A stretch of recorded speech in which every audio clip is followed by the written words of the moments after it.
Transforming இன் budget episode number 1 தான் இன்றைக்கி பார்க்க போகிறோம். எஸ், நம்ம சேனலில் வந்து புதுசாக ஒரு சீரீஸ் மாதிரி நான் ஸ்டார்ட் பண்ணியிருக்கேன். ஒரு கொஞ்ச நாளைக்கு முன்னாடி நான் சொல்லியிருந்தேன் இந்த மாதிரி என்னோடய கிச்சனில் வந்து ஒரு சில ஐட்டம்ஸ் வந்து ஆட் பண்ணணும்னு சொல்லிட்டு. என்ன ஐட்டம்ஸ் ஆட் பண்ணாலும் அது பட்ஜெட்குள்ளே இருக்கணும், எனக்கு வேலை வைக்கக்கூடாது, அதாவது க்ளீனிங் பண்ணணும், அந்த மாதிரி வேலை வைக்கக்கூடாது, பார்க்குறதுக்கு கொஞ்சம் எம்டி ஸ்பேசஸ் நிறைய இருக்கணும், மினிமலாக இருக்கணும் அப்படிங்கிறதுல நான் எப்போவுமே ஸ்டபனாக இருப்பேன்.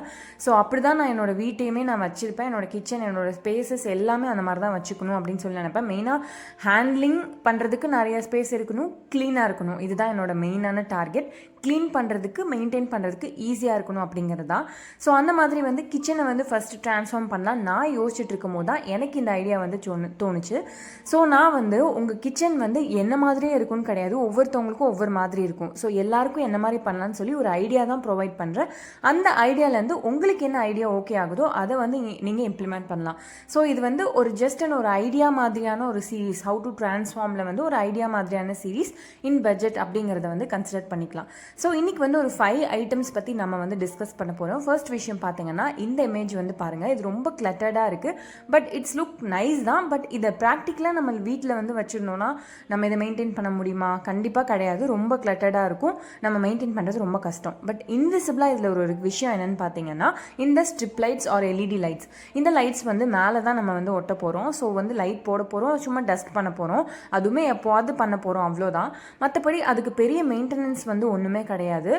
ஸோ அதனால் ரொம்ப நல்லா இருக்கும். இது வந்து பயங்கர எலிவேஷனாக வந்து நம்ம கிச்சனுக்கும் சரி இல்லை பெட்ரூம்க்கும் சரி பயங்கரமாக இந்த லைட்ஸ் வந்து ரோல் வந்து ப்ளே பண்ணுது. அண்ட் இந்த இமேஜ் வந்து பாருங்கள், இதில் வந்து நிறைய எஸ்தட்டிக்ஸ்னஸ்க்காக பண்ணியிருக்காங்க. பட் இதில் நான் டார்கெட் பண்ணுறது 2 விஷயங்கள் தான். ஒன்று பார்த்திங்க அப்படின்னா, ஒரு ஸ்டாண்ட், ஒரு காமனான ஸ்டாண்ட். இது மட்டும் இல்லை, நிறைய வீடியோஸ்லையுமே சரி இல்லை நிறைய வீட்லேயுமே சரி ஒரு ஸ்டாண்ட் வந்து கவுண்டர் டாப்பில் வந்து வச்சுக்கலாம். இந்த மாதிரி அகெயின் நான் சொன்ன மாதிரி நிறைய இருந்துச்சுன்னா கண்டிப்பாக நம்மளால் மெயின்டைன் பண்ண முடியாது. இதை பார்த்து இம்ப்ளிமெண்ட் பண்ண எல்லாருமே ரொம்ப சிரமப்பட்டுட்டு தான் இருப்பாங்க. சும்மா கேமராக்கு வேணால் ஓகே அழகாக இருக்கலாம், பட் ப்ராக்டிக்கலாக எல்லார் வீட்லேயும் இது பாசிபிள் இல்லை. பட் ஒரு ஸ்டாண்ட் பாசிபிள் தான். இன்னொரு விஷயம் என்னன்னு நீங்கள் நல்லா நோட் பண்ணி பாருங்கள், க்ரீனரிஸ் வந்து நிறையா இருக்குது. ஸோ அந்த க்ரீனரிஸ் வந்து ஆர்டிஃபிஷியலாக இருக்கலாம், ஆர் எல்ஸ் வந்து ரியல் பிளான்ஸாக இருக்கலாம், என்னவா வேணால் இருக்கலாம். ஸோ அந்த க்ரீனரிஸ் வந்து நல்லாவே எலிவேட்டடாக எல்லா வீடியோஸ்லையுமே, எல்லா கிளிப்ஸ்லையுமே இருக்குது. அதை வந்து நம்ம இம்ப்ளிமெண்ட் பண்ண ட்ரை பண்ணலாம். இது வந்து லோ மெயின்டெனன்ஸாக இருக்கணும்னா we can go for artificial plants. அதுவுமே ரொம்ப இந்த மாதிரி வச்சா நல்லா இருக்காது. அதே மாதிரி அந்த ஹேங்கிங்லாம் வச்சோன்னா மெயின்டைன் பண்ணுறது அதிகம். ஸோ சைஸ் வந்து ரொம்ப சின்னதாக இருக்கணும். பட் ஒரு 3லேருந்து ஒரு 5 அந்த மாதிரி வச்சுக்கலாம். ஸோ நான் சொன்ன எல்லாமே இதில் இருக்குது. ஒரு ஸ்டாண்டு, ஒரு எல்இடி அண்ட் க்ரீனரி பிளான்ஸ், அந்த மாதிரி 3 ஐட்டம்ஸ் வந்து ரொம்பவே அஃபோர்டபுள் ரேஞ்சில் நம்மளால் வந்து கொண்டு வர முடியும். ஈஸி மெயின்டெனன்ஸாகவும் இருக்கும். ஸ்டாண்டில் வந்து ஒரு சின்ன டிப் என்னன்னு பார்த்தீங்கன்னா, பின்னாடியும் முன்னாடி எல்லாம் ஓப்பன் ஸ்பேசஸாக இருக்கணும். இந்த மாதிரி ஓப்பன் ஸ்பேசஸாக இருக்கணும். ஸோ தட் டஸ்ட்டு வந்து படியாமல் இருக்கும். ஸோ ஸ்டாண்ட்லேயும் நிறையா வகை ஸ்டாண்ட் இருக்குது. பின்னாடி வந்து கவர்டாக இருக்கிற மாதிரி ஷெல்ஃப்ஸு, வால் மவுண்டிங் அந்த மாதிரி நிறையா இருக்குது. பட் வால் மவுண்டிங் அப்படின்னா எல்லா இடத்துலையும், இப்போ என்னோட கிச்சன்லலாம் வால் மவுண்டிங் வந்து பண்ண முடியாது. ஸோ கார்னர் சைட்டில் வச்சிங்க அப்படின்னா அது வந்து இந்த மாதிரி ஓப்பன் டப்பாக இருந்துச்சு அப்படின்னா மெயின்டைன் பண்ணுறதுக்கு ஈஸி, டஸ்ட்டு வந்து அடையாமல் இருக்கும். ஸோ நீங்கள் செலக்ட் பண்ணும்போது இந்த மாதிரி ஒரு கார்னரில், அண்ட் மோஸ்ட்லி எனக்கு உட்டன் கலர் ரொம்ப பிடிக்கும். சில பேருக்கு உடன்னா மேக்ஸிமம் கிச்சனுக்கு அது சூட்டபிள் ஆயிரும்னு வச்சுக்கோங்களேன். ஸோ அதனால் உடன் வந்து நான் ப்ரிஃபர் பண்ணுவேன். உடன் கலர் நான் சொல்கிறேன். அண்ட் ஆர்டிஃபிஷியல் பிளான்ஸில் வந்து சைஸ் மேட்டர்ஸ், நான் முன்னாடியே சொன்ன மாதிரி ரொம்ப குட்டி அண்ட் டிஃப்ரெண்ட்டான ஷேப்ஸ் அண்ட் கலர்ஸ் வந்து ரொம்ப கொண்டு வந்துடக்கூடாது. ஸோ லைட் அண்ட் ஒரு மாதிரி ஒரு பேஸ்டல் ஷேட்ஸில் இருந்தால் பெட்டர்.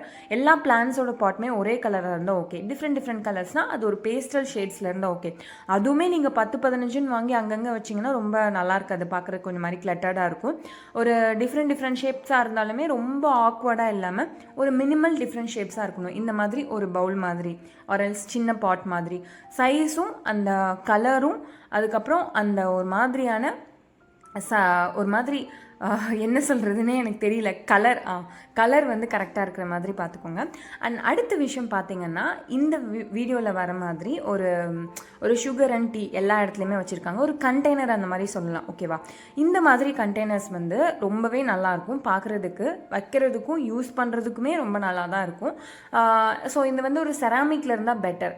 ஸோ ஏன் இது செராமிக்னா காஃபி வந்து கொஞ்சம் கட்டியாயிரும். ஸோ காஃபி எவ்வளோ ப்ராக்டிக்கலாக வைக்க முடியுமோன்னு தெரில. பட் டீ அண்ட் சுகர் வந்து செராமிக்கில் இருந்தால் அந்த சவுண்டுமே கொஞ்சம் நமக்கு நல்லாயிருக்கும். எனக்கு அந்த செராமிக் சவுண்ட் ரொம்ப பிடிக்கும், அதனால தான் நான் சொல்கிறேன்.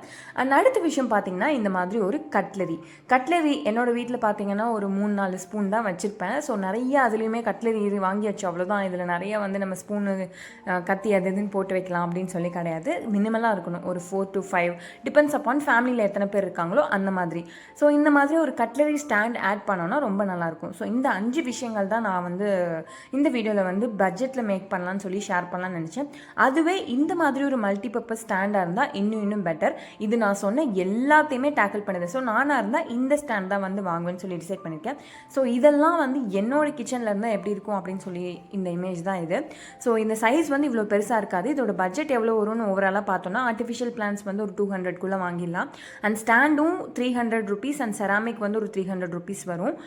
சுகர் அண்ட் காஃபின்னு இருக்குல்ல அது. அந்த கட்லரி ஸ்டாண்ட் பார்த்தீங்கன்னா ஒரு 200. ஸோ இன்னும் அரௌண்ட் பார்த்தீங்கன்னா ஆல்மோஸ்ட் லைக் 1000 அந்த ஸ்ட்ரிப் லைட்ஸ் வந்து ஒரு 300-250 வரும்.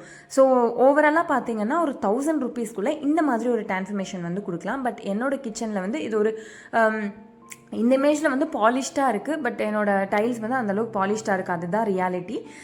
பட் ட்ரை பண்ணலாம், ஓரளவுக்கு நல்ல வைப்ஸ் கொடுக்குறதுக்கான நிறையா சான்சஸ் இருக்குது. ஸோ இதெல்லாம் இந்த மாதிரி ஐடியாஸ் தான் இந்த சீரீஸில் வந்து நான் ஷேர் பண்ணலான்னு இருக்கேன். ஹோப் இந்த வீடியோ உங்களுக்கு பிடிச்சிருக்குன்னு சொல்லி நம்புறேன். இந்த மாதிரி எல்லாத்துலேயுமே நான் வந்து சீரீஸ் மேக் பண்ணலான்னு இருக்கேன். பிடிச்சிருந்தா சப்ஸ்கிரைப் பண்ணி ஃபாலோ பண்ணிக்கோங்க. பாய்.